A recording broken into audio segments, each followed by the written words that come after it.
En esta ocasión vamos a hablar del género dramático. Como sabemos, existen distintos géneros literarios de acuerdo a lo que cada uno busca y la finalidad que cada uno de ellos tiene.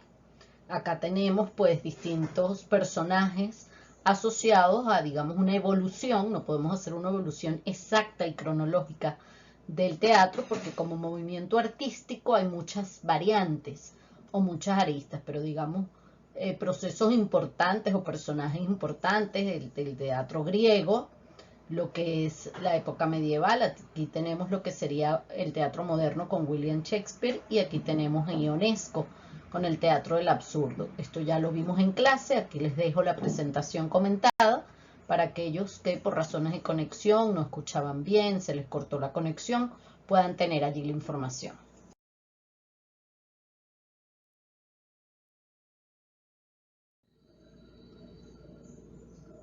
Sus orígenes, bueno, vemos acá una estructura, pudiese ser el Partenón o cualquier estructura griega, ya nos va dando pistas de dónde fue el origen de este género dramático. Como muchas otras cosas que nos atañen a la cultura occidental, surge en Grecia.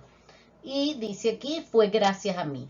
Este es Dionisios, el dios del vino, del bonche, decían que era muy bonchón, uno de los hijos de Zeus más despreocupados. La mayoría de los dioses, hijos de Zeus, tenían cada uno una tarea específica y de envergadura, como Atenea, por ejemplo, pero él no, él era despreocupado y andaba de fiesta en fiesta.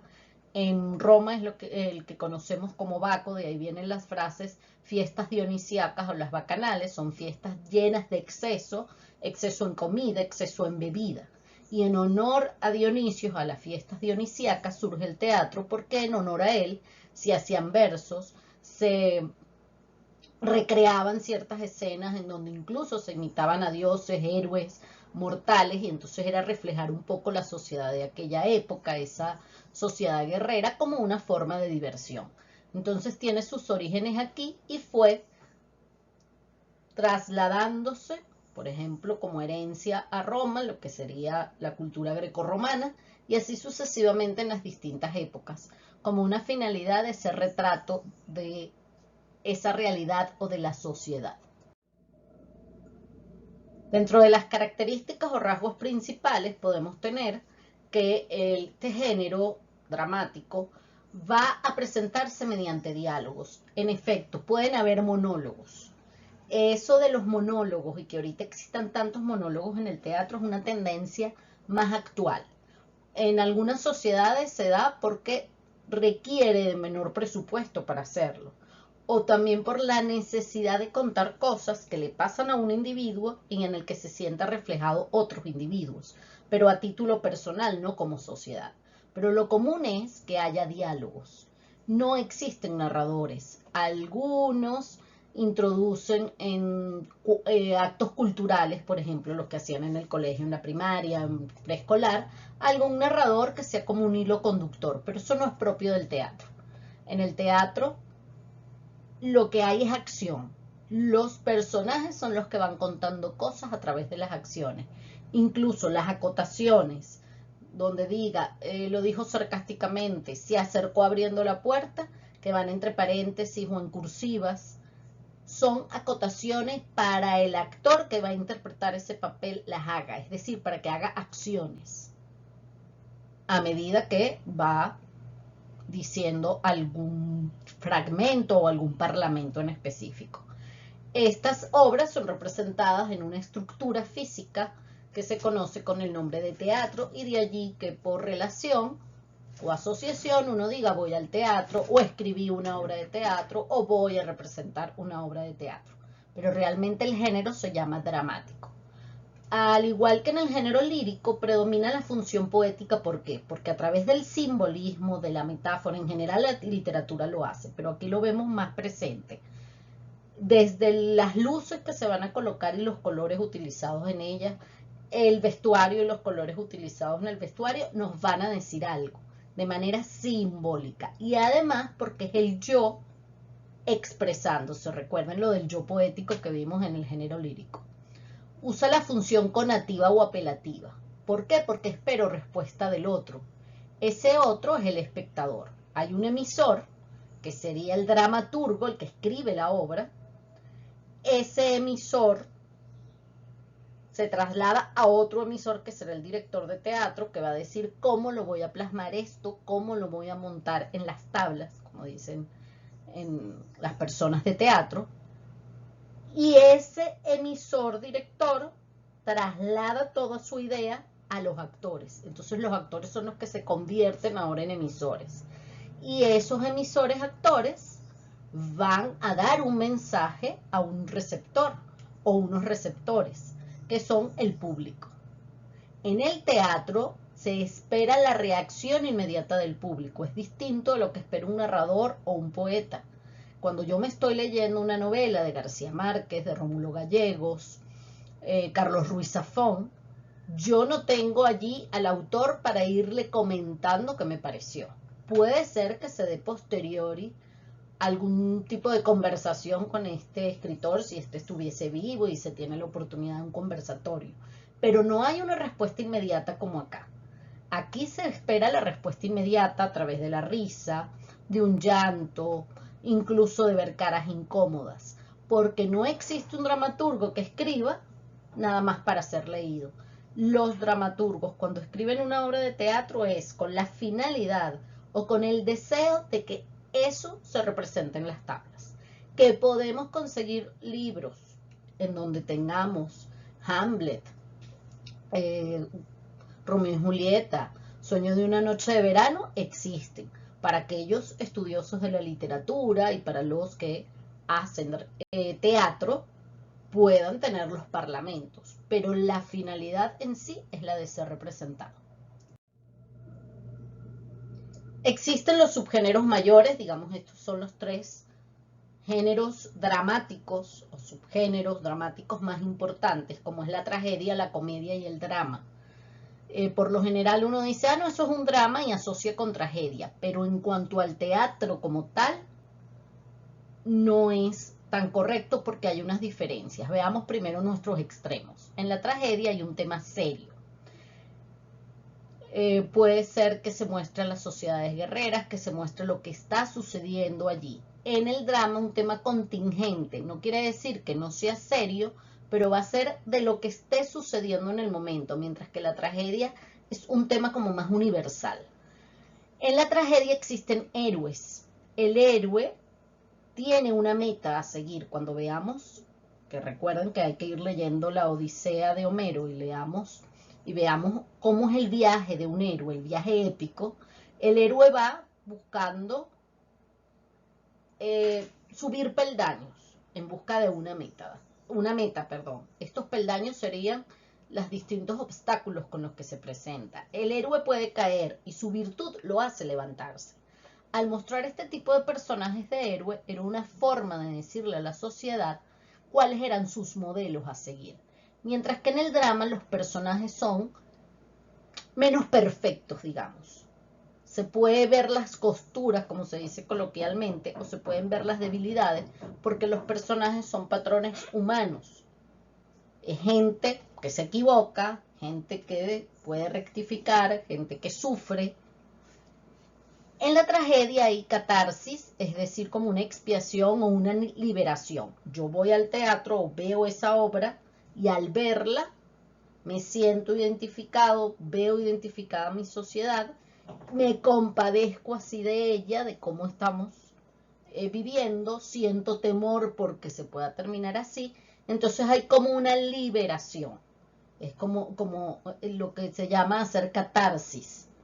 Me estoy liberando, como el que va al psicólogo y le cuenta absolutamente todo y lo deja allí, uno se siente como más liviano, o cuando oramos, le decimos a Dios, haz tú con esto lo que puedas, y uno se siente así como libre, o cuando resuelve un problema y ya se resolvió. Mientras que en el drama, en la tragedia además la catarsis viene dada porque el hombre no puede escaparse de su destino, lo que llaman el fatum, F-A-T-U-M, fatum griego, no puede escapar de su destino.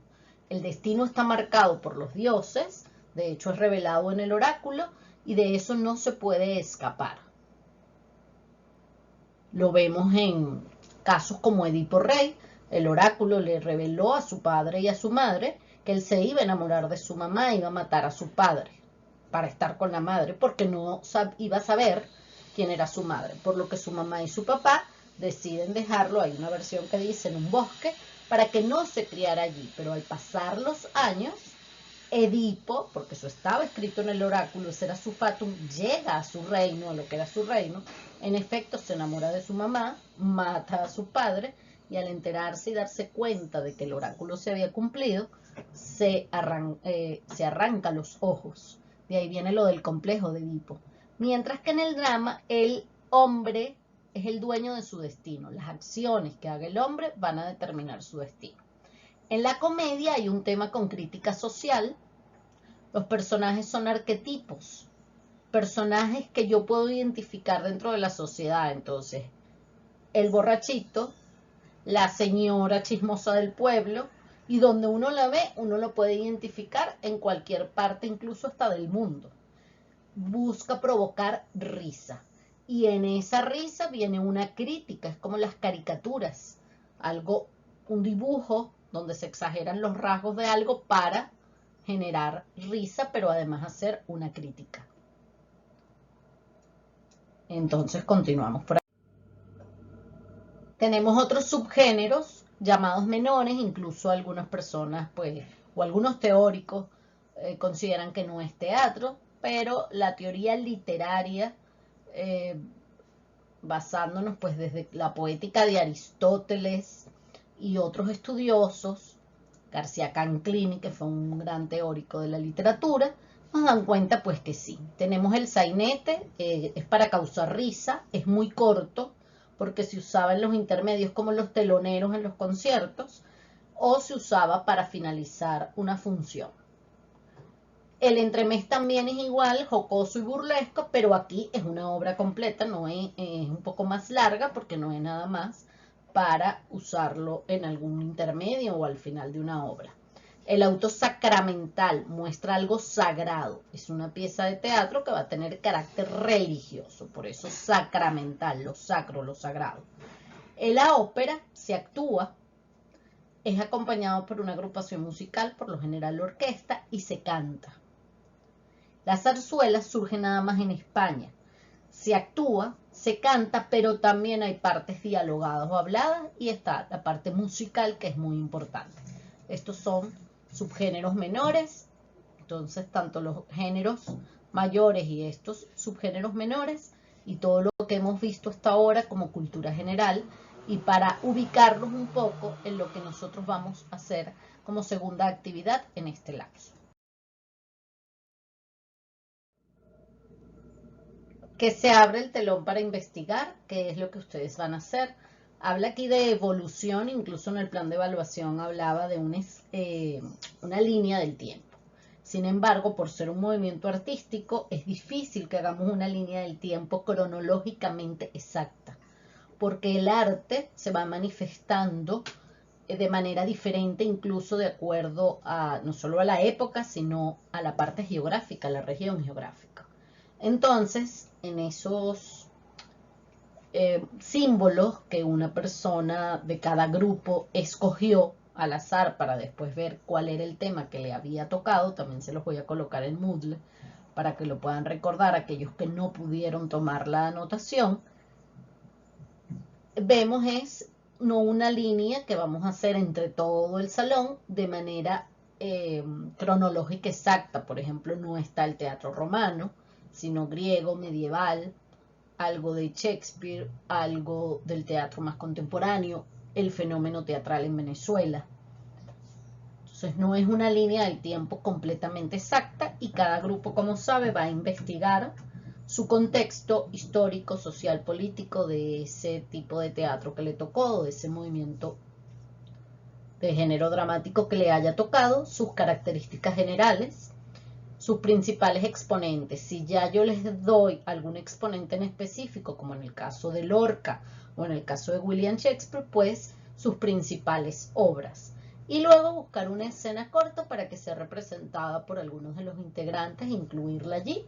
Y después eso lo vamos a compartir también en nuestra última clase de castellano antes de entrega de notas, como el cierre pues de lo que va a ser castellano. Igual también por escrito tienen todas las instrucciones.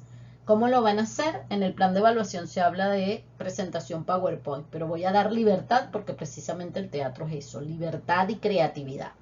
A que lo puedan hacer como presentación comentada en PowerPoint, a que lo puedan hacer como video.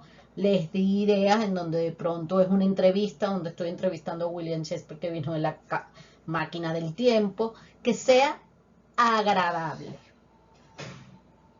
¿Cómo darían ustedes esta clase y con qué herramientas lo harían? Entonces, repito, en Moodle también van a tener las pautas por escrito y aquellos aspectos que se van a evaluar de esto.